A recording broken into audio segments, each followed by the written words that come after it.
రోజు రోజుకి గోల్డ్ రేట్లు పెరుగుతున్నాయి. తాకట్లో ఉన్న బంగారానికి వడ్డీలు పెరుగుతున్నాయని టెన్షన్ పడుతున్నారా? కొమ్మూరి గోల్డ్ వచ్చాక ఆ టెన్షనే పోయింది. కొమ్మూరి గోల్డ్.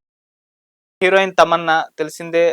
తెలుగులో దాదాపు ఒక దశాబ్ద కాలం పాటు స్టార్ హీరోయిన్ గా కూడా వెలుగు చూసింది. ఆ తర్వాత చాలా మంది స్టార్ హీరోలతో ఆమె యాక్ట్ చేసింది. అయితే ఇప్పుడు ఈ మధ్య కాలంలో మరి అవకాశాలు తగ్గాయి. అక్కడ బాలీవుడ్ లో ఎక్కువగా సినిమాలు చేయడం అయితే చూస్తున్నాం. అయితే ఒక స్టేట్మెంట్ ఇచ్చింది. ఇప్పుడు ఆ స్టేట్మెంట్ పైన అటు టాలీవుడ్ అభిమానులు అయితే ఫైర్ అవుతున్నారని చెప్పుకోవాలి. అంటే తెలుగులో సౌత్ సైడ్ పురుషాధిక్యత ఎక్కువ, స్త్రీలను ఇక్కడ ప్రత్యేకంగా చూపించడంలో లోటు ఉంది, ఇటువంటి కామెంట్స్ అయితే చేస్తుంది. ఇప్పుడు దీనిపైన అయితే చాలా మంది ఫైర్ అవుతున్నారు. అసలు ఎందుకు స్టేట్మెంట్ ఇచ్చింది?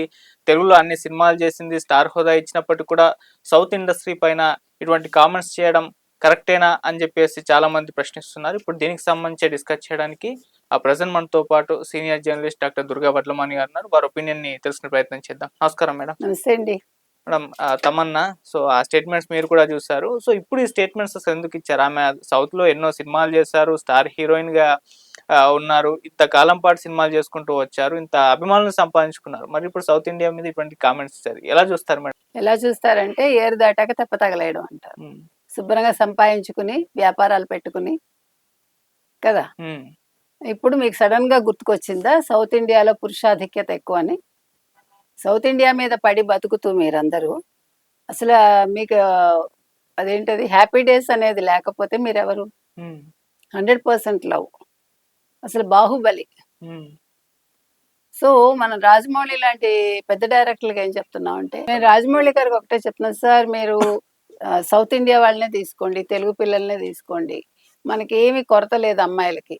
నేను అందరు డైరెక్టర్స్కి, తెలుగు డైరెక్టర్స్కి చెప్తున్నా, దయచేసి మీరు నార్త్ ఇండియన్స్ని తీసుకోకండి. ముఖ్యంగా బాలీవుడ్ నుంచి అస్సలు అవసరం లా.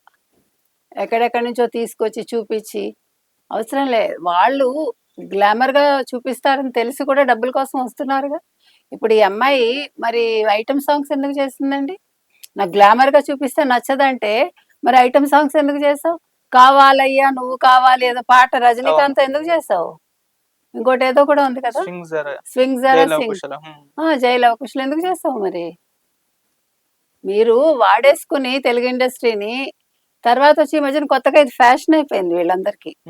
అంటే కమెంట్స్ చేయటం అంటే ఇది ఎందుకు చేసి ఉంటుందంటే ఆవిడ ఇప్పుడు పెద్ద మూవీలో జాహ్నవి కపూర్ మీద వచ్చింది, మీకు గుర్తుందా? అది ఎందుకు కావాలని చేశారు.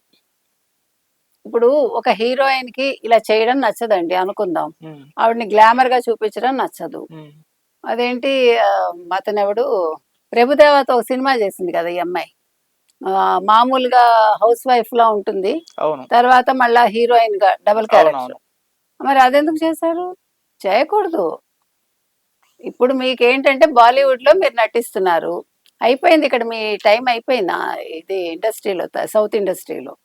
సో మీకు మళ్ళీ ఇప్పుడు ఆఫర్లు కావాలని చేస్తున్నారా? లేదు, హిందీ సినిమా ఫీల్డ్ని కొంచెం ఉన్నత స్థితికి తీసుకురావడం కోసం మాట్లాడుతున్నారా? బాలీవుడ్ గురించి మాట్లాడటం ఏంటి? తెల్ల చీర ఎర్రంచు ఈ రెండే ఆ హీరోయిన్కి, రాజ్ కపూర్ నుంచి. మీరు గమనించారా హీరోయిన్లను ఎట్లా చూపించాడు ఆయన? సత్యం శివన్ సుందరం, తర్వాత అమ్మాయి ఎవరు, పద్మినిని. ఒక తెల్ల చీర కడతాడు ఇంతవరకే, పైన జాకెట్ ఉండదు, ఊరికే చీర కడతాడు. ఎప్పుడు వర్షం సీన్లు, వర్షంలో హీరోయిన్ వెతుకుతూ ఉంటుంది. మరి ఇవన్నీ ఏంటి? ఇవి మాట్లాడండి. మీకు ఎన్ని సినిమాల్లో, హిందీ సినిమాల్లో హీరోయిన్ని గ్లామర్ లేకుండా చూపించారు, లేదు హీరోయినే చాలా గొప్పదని చూపించారు. మొత్తం హిందీ సినిమాలు తీయమనండి చరిత్ర. ఇవాళ మీరు ఎందుకు మాట్లాడుతున్నారు సౌత్ ఇండియా గురించి? ఇక్కడ ఎవడు ఊరుకోడు, ఎవరు తగ్గాల్సిన పని లేదు. ఇంక మీద ఖచ్చితంగా తెలుగు నిర్మాతలు కావచ్చు, సినీ నిర్మాతలు, తెలుగు సినీ డైరెక్టర్లు కావచ్చు, అసలు నార్త్ ఇండియా నుంచి తీసుకోవద్దండి దయచేసి. డబ్బు మందా, కష్టం మందా, పేరు వాళ్ళక, డబ్బులు సంపాదించుకుని పోతున్నారా, బిజినెస్లు చేసుకుంటున్నారా, అక్కడికి వెళ్ళి మన తిడుతున్నారా మన తిండి తిని? అవసరమే ఉందండి? ఎంతమంది కొత్త పిల్లలు, తెలుగు పిల్లలు రావట్లా? ఎవరు అమ్మాయి, అనన్య నాగళ్ళ, తర్వాత నాగదుర్గ, ఇంకొక వైష్ణవి, అమ్మాయి పేరేంటి, వైష్ణవి చైతన్య, ఇలా చెప్పుకుంటూ వెళ్తే ఇప్పుడు మీరు అసలు ఫోక్ సాంగ్స్ లో ఇప్పుడు వస్తున్న అమ్మాయిలు, నిన్న చూసా సన్నా సన్నా బియ్యం, ఆ పిల్ల ఎంత అందంగా, ఎంత అసలు అమ్మాయి బాడీ అది ఎంత ఫ్లెక్సిబుల్ గా ఉంది. ఏంటండి అందం, 4 సినిమాలు చేస్తే వాళ్ళే బాగుంటారు. అది మీరు మీరు చూసే కన్నులో ఉంటుంది అంతే. మన పిల్లల్ని తీసుకురండి, మామూలు పిల్లల్ని తీసుకొచ్చి మీరు హీరోయిన్ చేయండి, అద్భుతంగా ఉంటారు. ఏంటి అసలు మనకెందుకు ఈ క్రేజీలంతా? ఎవరు అడుగుతున్నారు? హీరోయిన్స్ లేకపోయినా, పాటలు లేకపోయినా సినిమాలు హిట్ అవుతాయి. కాబట్టి ఇవాళ తమన్నా అనే ఆవిడ చేసిన మాటలకు మాత్రం చాలా కోపంగా ఉందండి. ఆవిడని బ్యాన్ చేయండి తెలుగు ఇండస్ట్రీలో. అక్కడ ప్రకాష్ రాజ్ని బ్యాన్ చేయండి, దరిద్రం వదులుతుంది. ఈవెన్ తమన్నాని కాకుండా అంతకు ముందు తాప్సీ కూడా ఇటువంటి కామెంట్స్ తాప్సీ కూడా చేస్తా, అదే చెప్తున్నాను. వీళ్ళకి వరుస పెట్టి ఒక్కొక్కరు అంటే తిన్నాక వీళ్ళకి పాపం పంచపక్ష పర్వాణాలు తినేసి తర్వాత చేదైపోతుంది పాపం వీళ్ళకి. అందుకని వీళ్ళెవరిని తీసుకోవద్దని అందుకే చెప్తున్నా, చాలా సీరియస్ గా చెప్తున్నాను నేను. రైట్.